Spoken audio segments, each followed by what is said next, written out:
उत्तर प्रदेश में योगी आदित्यनाथ सरकार राज्य के हर चुनाव में एक मुद्दा जरूर भुनाने की कोशिश करती है, वो है कानून व्यवस्था का। उनका दावा है कि सत्ता में आने के बाद हमने प्रदेश से अपराधियों का खौफ और माफिया राज खत्म किया है।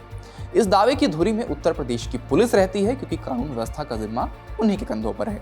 लेकिन उसी यूपी पुलिस के मुखिया की तैनाती कई सालों से विवादों में घिरी हुई है। व्यवस्था तो ये थी कि यूपी पुलिस के प्रमुख यानी राज्य के डीजीपी की नियुक्ति राज्य सरकार खुद नहीं कर सकती और इसके लिए केंद्र से मंजूरी लेनी पड़ती थी। लेकिन अब यूपी सरकार ने ये पावर अपने हाथ में लेने के लिए नियुक्ति के नए नियम को मंजूरी दे दी है।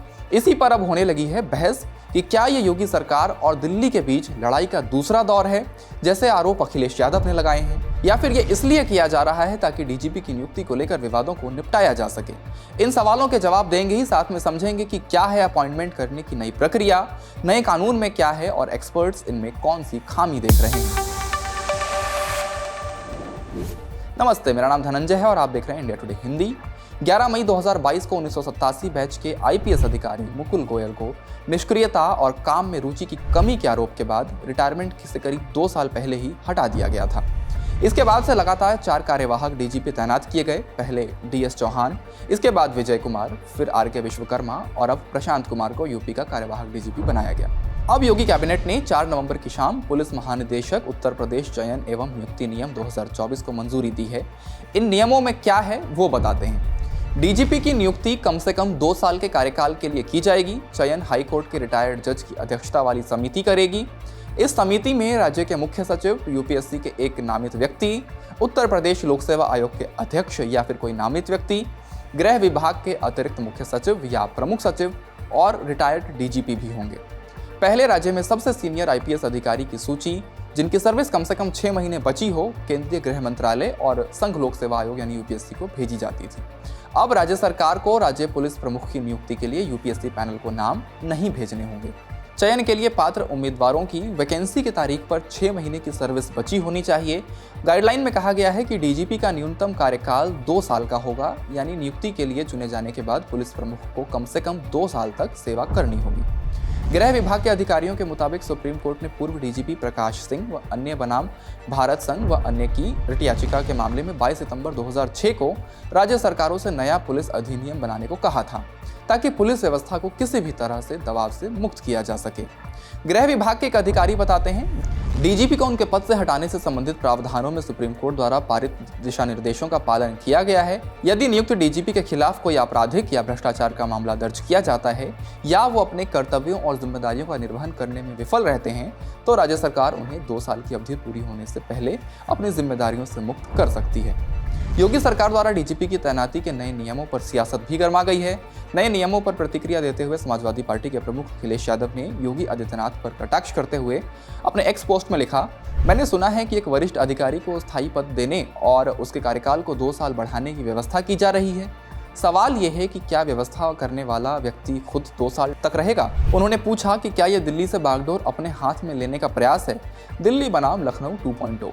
दूसरी तरफ योगी सरकार के फैसले का बचाव करते हुए समाज कल्याण मंत्री असीम अरुण कहते हैं, जब राज्य और मुख्यमंत्री राज्यों की हर कानून व्यवस्था की समस्या के लिए जवाबदेह हैं, तो उन्हें या राज्य सरकार को पुलिस प्रमुख नियुक्त करने का निर्णय लेने की अनुमति दी जानी चाहिए। पॉलिटिकल एक्सपर्ट्स मान रहे हैं कि जिस तरह डीजीपी की तैनाती के लिए राज्य सरकार ने नए नियम बनाए हैं, उससे यूपी में योगी आदित्यनाथ के बड़े प्रभाव के रूप में देखा जा रहा है। 2024 के लोकसभा चुनाव में भारतीय जनता पार्टी को उत्तर प्रदेश में आशा के अनुरूप सफलता नहीं मिली। इसके लिए मुख्यमंत्री योगी आदित्यनाथ को मुख्यतः जिम्मेदार माना गया और उसके बाद जिस प्रकार से केंद्र सरकार ने उत्तर प्रदेश पर अपना नियंत्रण स्थापित किया और पार्टी में भी असंतोष की खबरें रहीं, उसके बाद लगने लगा कि अब भारतीय जनता पार्टी के लिए काफ़ी मुश्किल आने वाली है। लेकिन हाल ही में राष्ट्रीय स्वयंसेवक संघ के समर्थन के बाद जिस प्रकार से मुख्यमंत्री योगी आदित्यनाथ एक नए तेवर में दिख रहे हैं, एक नए आत्मविश्वास में दिख रहे हैं, उससे स्पष्ट है कि अब उत्तर प्रदेश में जिस प्रकार के भी प्रशासनिक निर्णय होंगे, जिस प्रकार से भी यहाँ की राजनीतिक व्यवस्था चलेगी, उसमें योगी आदित्यनाथ ही मुख्य भूमिका में होंगे। डीजीपी की तैनाती के लिए योगी सरकार के नए नियमों को लेकर कानून के जानकार भी सवाल खड़ा कर रहे हैं। हाईकोर्ट में सीनियर एडवोकेट और आरटीआई एक्टिविस्ट शैलेंद्र प्रताप सिंह क्या कहते हैं, सुनिए। कि पंजाब, पश्चिम बंगाल और तेलंगाना में भी ऐसी नियमावली बनाई गई थी, जिसे माननीय उच्चतम न्यायालय के द्वारा यह नियमावली के प्रावधानों को योग्य नहीं पाया गया, उसे अवैध करार दिया गया। उसमें कारण ये था कि अगर किसी डीजीपी का 6 महीने का सेवा कार्यकाल बचा हुआ है तो भी उसको डीजीपी के पद पर पदस्थ किया जा सकता है। और लेकिन मुख्य विचारणीय विषय यह है कि 1.5 वर्ष से अधिक सेवा विस्तार देने का जो प्रावधान है वो केंद्र सरकार की अनुमति के बिना संभव नहीं है। ऐसे में आप 2 वर्ष का सेवा विस्तार किसी को कैसे दे सकते हैं।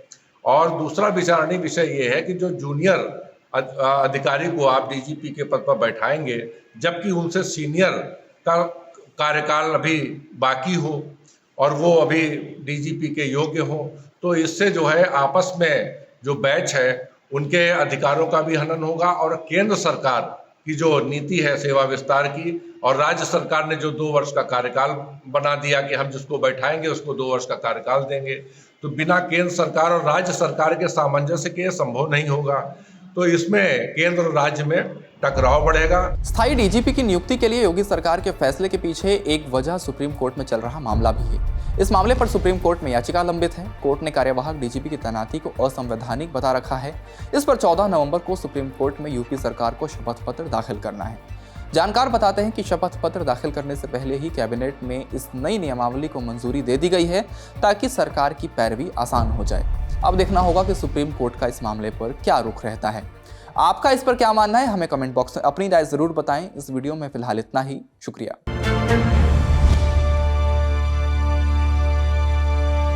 इसी तरह की तसल्ली से भरी हुई एक्सक्लूसिव रिपोर्ट्स देखने के लिए सब्सक्राइब करें इंडिया टुडे हिंदी का यूट्यूब चैनल और बेल आइकन जरूर प्रेस करें ताकि वीडियो अपलोड होते ही आपको खबर हो जाए।